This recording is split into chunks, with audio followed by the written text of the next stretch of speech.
আপনি জানেন কি, মৃত্যুর পরে আমাদের প্রথম প্রশ্নটি কি হবে?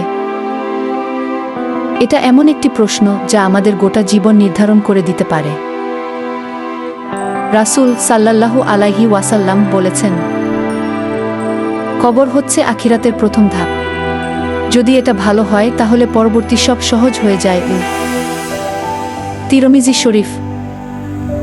আর কবরের প্রথম প্রশ্ন হবে, রাব্বুকা মান রাব্বুক, তোমার রবকে?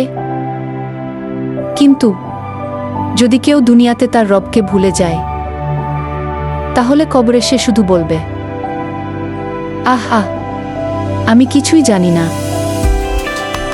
এটা শুধুই মুখে বলা প্রশ্ন নয়, এটা আমাদের ঈমান, আমাদের চিন্তা, আমাদের জীবনযাপনকে ঘিরে প্রশ্ন।